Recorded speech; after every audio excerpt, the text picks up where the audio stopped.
E a pessoa que tá ouvindo tudo isso fala, cara, eu preciso encontrar a solução. Lógico, além de procurar a Carla, Não, calcular que ou um consultoria para profissional, na empresa, verdade. sim.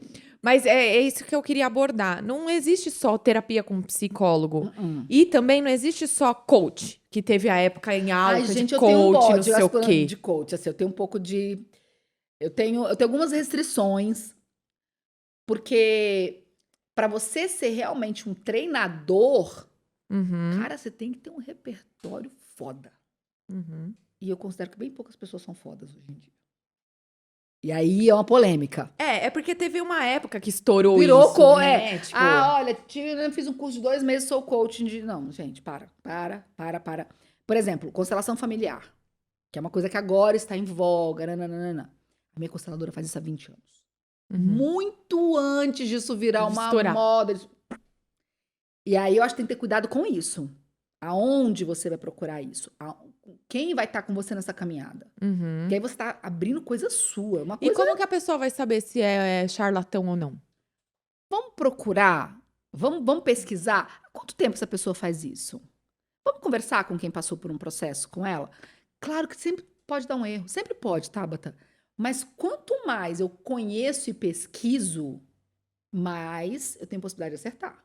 Uhum. Só que como essa pessoa vai ter experiência para ter uma bagagem e provar o seu valor, se ela precisa começar. E para começar, ela precisa ter experiência. Com certeza, não, olha só. Como Isso começa? aí na vida, né? Pode Sim. ser no trabalho, pode ser como jornalista, como É que nem você advogada, vai como procurar emprego e falar, terapeuta. não, a gente exige experiência. Porra, é o primeiro emprego da pessoa. Sim, não, tá tudo certo. Depende do estágio do que você tá tratando, tá? E são opções. E Uhum. é de acordo com o que você pode. É claro que uma consteladora dessa vai custar 20 vezes o que o constelador que está começando agora. Isso não quer dizer que o constelador que está começando agora não é bom. Isso quer dizer que ele tem uma trajetória para chegar aqui. E isso é na carreira, isso é em qualquer lugar, Sim. tá? Então, qual é a minha condição hoje? A minha condição é essa. Então, mesmo dentro de quem está começando vai me cobrar menos, eu vou ter que investir menos. Procurar os melhores em quem está começando, porque também tem os melhores em quem está começando e quem não está. Tem gente que com 6 meses de trabalho, você vê nitidamente que é uma pessoa brilhante. Mas e se a pessoa não consegue encontrar essas pessoas que estão começando boas, que são boas?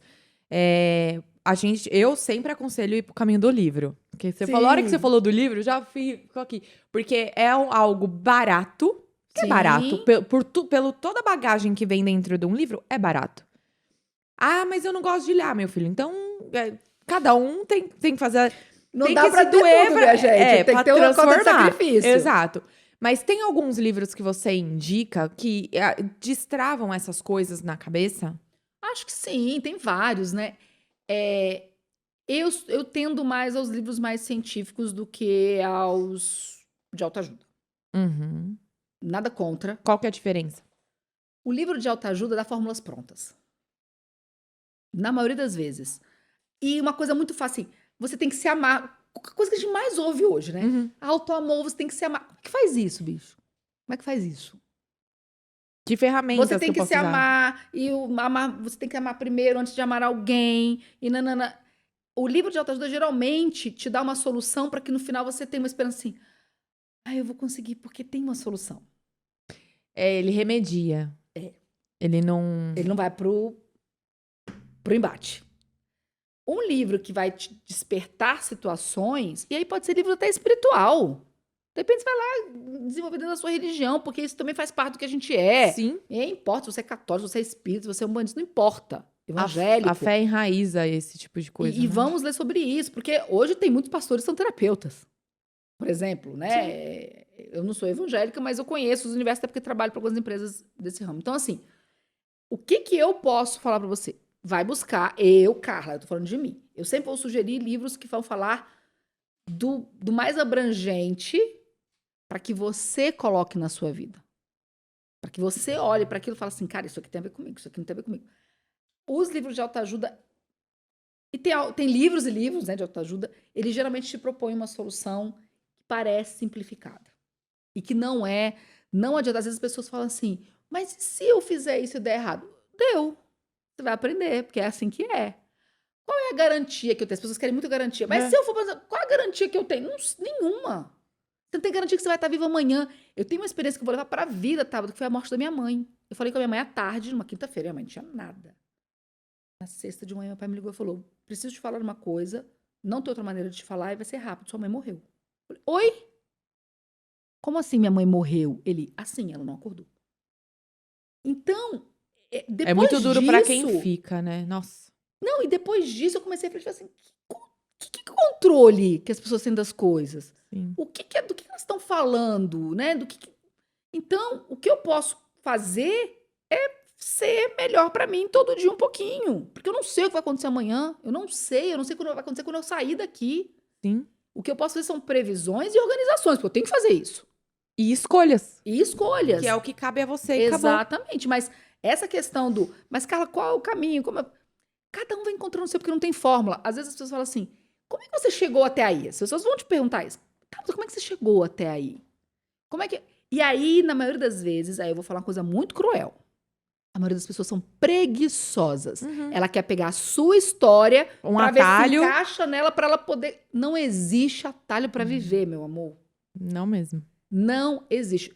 Eu vou falar pra você uma coisa que eu ouvi também num podcast de uma escorpiana que eu acho maravilhoso, que eu falei, cara, é isso. A minha vida teve muitas mudanças, muitas, inúmeras. E aí as pessoas falam assim, nossa, você é forte. Você deve ouvir isso também. Você é forte. Você passa por todos os processos. Como é que você faz? Como é que você lida? Eu não lido, eu odeio mudança.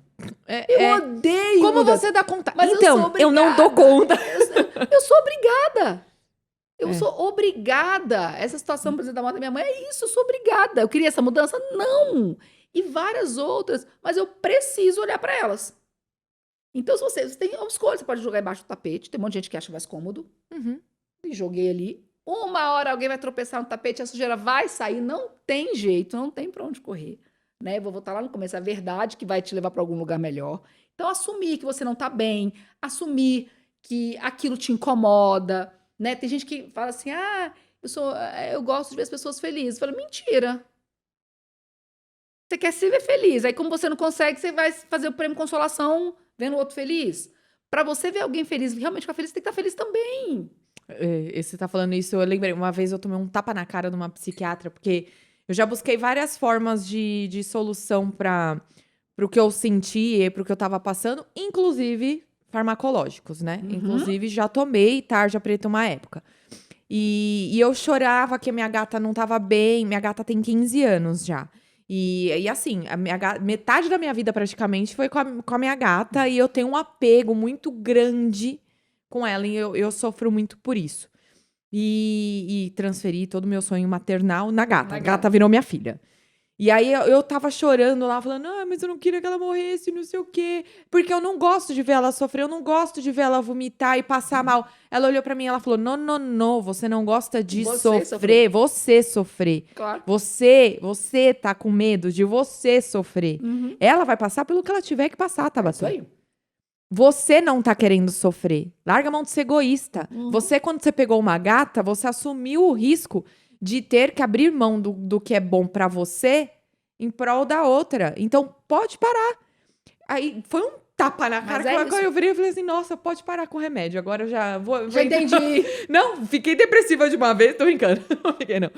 Tanto que, assim, isso de tratamentos que a gente tá falando, de que cada um se encaixa a um momento, é tão real que, além de eu ter buscado o meio farmacológico, que, graças a Deus, hoje já me desprendi, já fiz muitos anos de terapia também, e hoje eu estou numa outra abordagem de terapia, que é com a programação neurolinguística. Sim, que é uma que é com a também. ferramenta. E é legal a gente citar essas coisas, porque as pessoas não sabem que existem todas essas formas de você buscar uma ajuda. Não tem nada demais você buscar ajuda de um terceiro. Muito pelo contrário, muito pelo contrário. Mas, gente, se você tem um problema no joelho, você vai no ortopedista. Se você tem um problema no estômago... Mas a pessoa não sabe que tem problema. Se você tem um problema na mente, se você não consegue controlar suas emoções, você tem que procurar alguém que cuida disso. Qual é a diferença? Pra mim não tem diferença nenhuma. Na verdade, eu acho que tinha que estar no pacote básico do SUS ou de qualquer outra coisa, entendeu? Porque... E isso não é só psiquiatria. Não. Porque, assim, tem coisas que são fisiológicas mesmo. Eu tenho aí hoje TDAH sendo colocado... que são fisiológicas. E você vai controlar isso com medicação. E é por isso depressão também. É por isso que a ciência existe, é por isso que as pessoas evoluem, tá tudo certo. Uhum. Mas tem coisas que não são. Tem coisas que são internas, que são os seus medos, que são os seus bloqueios, que inclusive vem da sua família inteira. Você herda tudo que veio antes de você. Você é fruto de tudo que veio antes. Sim. Das inseguranças, das certezas, da força da sua mãe, do seu avô, gente que você nem conheceu. Uhum. E você vai herdar isso, né? Isso é genético. Se, por exemplo, uma criança que nunca viu o pai dorme na mesma posição que o pai, por quê? Porque isso é genético. Uhum. Então não tem como você falar que você é uma coisa só, independente, porque não é. Então, buscar é o que eu falei. Quando você tem uma questão que aqui não é resolvida no presente, pode ter certeza que ela já reverberou muito antes de você. Você é só mais uma fonte disso com tudo que você veio. Então, E aí vem a responsabilidade de quebrar ciclos para algumas coisas. Sim. Quando você melhora dói. você dói. Claro que dói, crescer dói. Quando você quer mudar seu corpo, dói. Vou começar a ir pra academia. Começa a doer, fica dolorido, você pensa em largar, que merda isso aqui. Porque é assim com qualquer processo. Crescer dói. Uhum. Crescer dói. Por que tem gente que aos 40 anos continua sendo infantil? Porque crescer dói. E ficar no papel de vítima é mais confortável por um tempo. Depois não é mais, não. A pessoa aprende a conviver com a dor. É igual dor... como é que eles falam? Crônica. Você Uhum. aprende a conviver com a Sim. dor. Eu não quero. Eu vou continuar mudando enquanto precisar. Detesto. Mas vou continuar mudando enquanto eu puder, porque é isso. O outro pode ir embora. Eu não posso ir embora de mim. Eu vou ter que me aturar até o fim, entendeu? Então, assim, o que eu prego hoje nas minhas consultorias, eu já entendi que faz parte da minha missão hoje, né? E olha que louco, Tabata. A idade, ela vai dando coisas pra gente que não adianta. Fala assim, você tocou nesse assunto. Carla, mas como é que o cara que tá lá no começo, ele também tem que ter oportunidade? Tem, mas as pessoas, tanto ele quanto quem vai nele, tem que ter a consciência de que você está arriscando e fazendo coisas com o novo. Sim. E que você vai mudando. E que isso não necessariamente é ruim, mas é novo. Não é. Mas é um Por exemplo, eu quando comecei a dar aula, eu comecei no primeiro dia da aula. Eu tinha... Minha primeira aula eu dei com 25 anos. Terminei o mestrado com 24, 25. Eu comecei a dar aula muito jovem, onde eu tinha gente se formando que tinha quase a minha idade. Uhum. A minha maneira de criar meus mecanismos era ser extremamente rigorosa e séria. Porque eu falava assim, eu já sou nova. Se eu não arranjar alguma coisa aqui, eu não vou ser respeitada. Hoje eu não preciso. Hoje, se eu for com uma roupa toda descolada, eu não iria nunca naquela época. E é isso que as pessoas têm que entender, a evolução. Eu não iria trabalhar de tênis, porque eu tinha uma defasagem que eu precisava encaixar. Sim. Hoje eu não tenho mais. Hoje eu tenho 20 anos fazendo isso. Eu posso entrar numa sala de aula de tênis, não sei o quê, e tá tudo certo. Tudo bem. Porque a minha segurança hoje me permite. Eles rotularam isso como licença poética. Exatamente. Pra mim é maturidade e segurança. Que você só conquista com o tempo. Não adianta. É construção. Sim. É construção. Eu tenho uma frase que eu gosto muito, que eu repito para mim mesma e é verdade, assim, quando vem esses momentos de dor, eu falo, calma, o tempo, ele caleja a sensibilidade. Porque com o tempo você vai fazendo um calinho ali naquela ferida e realmente o tempo entra na experiência nesse sentido de a solução que você vai buscar, ela tem que ser de alguém com uma cabeça sem calos, que é a cabeça nova, porque para certas coisas, quanto mais novo, melhor, porque não tem vícios, não tem calos. Sim. Como tem outras coisas, como esse apoio emocional e todo esse estudo de vida, que aí ele pede uma pessoa mais calejada, uma pessoa Sim. que tomou muito na cabeça. Então, é muito de solução para solução, né? Exatamente. E é isso. Então, assim... Mas o líder, dentro de uma empresa, ele precisa saber fazer esse tipo de juízo de valor? Eu não sei se ele precisa, mas é o melhor pra ele. Eu vou dar a resposta que eu faço quando as pessoas falam assim, Carla, você acha que eu preciso de terapia? Eu falo, precisar não. Precisar eu preciso de água, senão eu vou morrer. Mas você merece. Porque você vai ser melhor pra você. Uhum. Então, o líder, hoje, e esse exemplo, esse último treinamento que eu dei foi um grande exemplo disso, o líder que quer que tudo funcione da melhor maneira possível, ele não vai mais separar só o que é profissional. Ele vai separar o que é profissional e o que é pessoal, porque os dois vão estar juntos. Então, o líder que percebe isso, ele vai ser um líder melhor, ele não vai ser um chefe. Então, mas o líder que mostra a fraqueza não perde credibilidade? Mas não é mostrar fraqueza. Você pode dialogar, você vai cuidar das suas fraquezas, você não tem que mostrar a fraqueza. Nem líder e quem não é líder. Você não tem que estar expondo suas fraquezas pra ninguém. Sangrar em tanque de tubarão, né? Não, você não precisa fazer isso. Isso é superexposição. Isso é outra parada. Eu acho que você tem que lidar com as suas fraquezas. Uhum. Pra sua equipe, e aí eu não vou falar só de líder. Uma mãe, um Ah, pai. sim, que é um líder. Que é um líder, É um líder. né? É um líder. Você não tem que expor as suas fraquezas. Você tem que, talvez, falar pro outro que, se em algum momento você não se sentir bem, você precisa cuidar disso. E eu tô aqui para te ajudar porque eu sou maior que você. Então, eu posso te ajudar mais, né? Que é o que a constelação familiar fala. Quando uma criança quer resolver as coisas sozinha, sem o pai e a mãe, ela tá criando uma hierarquia, tá quebrando uma hierarquia, criando um puta problema familiar, né? Porque ela quer ser autossuficiente, ela não precisa, ela nem tem força, ela não tem repertório para isso. Aí dá umas cabeçadas. Eita, batinha. Exatamente. E é isso, e não tem ninguém para estar ali falando assim, você não precisa passar por isso sozinho. Então, o líder, ele não precisa mostrar suas fragilidades. Ele precisa falar assim, olha só, todo mundo tem fragilidades. E se vocês tiverem, vocês não precisam passar por isso sozinho. Ponto. Ele tem que ser mais sinalizar. soft skill do que hard skill, você acha? Exatamente. Eu acho que ele tem que ser mais... Você pode ser próximo sendo hierárquico. Tá? Por exemplo... Quando eu dava aula em faculdade, eu tinha regras. Eu era aquela professora que ouvia todas as demandas, problemas. Eu já tive aluna que engravidou e eu fiquei sabendo antes da mãe. Chegou na sala aos prantos. Então, tá tudo certo. Mas, por exemplo, eu nunca sentei numa mesa de bar para tomar um suco com a aluna. Nunca. E aí eles falavam assim, e aí é onde entra a autoridade. Falavam assim, mas aonde você para, né, e tal. Eu era afetiva, no ambiente de trabalho, receptiva, vou te ouvir... Quero entender, mas eu sou a líder, eu sou a figura forte que tenho que passar essa segurança. Tá tudo certo aqui. Aí, eles falavam assim, professora, eu morava em cima de um bar, em frente à universidade que eu dava aula, que é metodista, aqui pertinho. Professora, não tomar um suco? Eu falava, quando vocês se formarem? Depois que vocês se formarem. Não, por quê? Eu falei, porque eu sou adulta. Eu sei que amanhã, se eu tomar um suco com você, a gente conversar sobre coisas da vida e tal, amanhã você vai olhar pra mim diferente na sala de aula. Sabe por quê? Porque você tem só 17 anos, você não tem maturidade para entender isso. Então, tem que vir de mim essa compreensão, do líder. Essa compreensão... Mas o líder tem que estar afastado mesmo? Eu acho que em algumas situações, sim. Acho. Por quê? Porque dependendo de como você lidera, dependendo de quem você está... E aí eu acho que tem uma...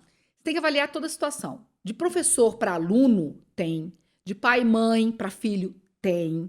Quando essas hierarquias perpassam emoções, tem. Entendi. Mas dentro do ambiente corporativo, não necessariamente. Não necessariamente. Porque aí cada um tem uma atividade. O que você tem que exercer é a distribuição, a noção exata de responsabilidades. Então, se eu sou o líder maior, eu tenho mais responsabilidade que você. Não adianta você querer igualar isso, porque não é igual. Sim. Não é igual. Então, não dá para igualar coisas que não são iguais.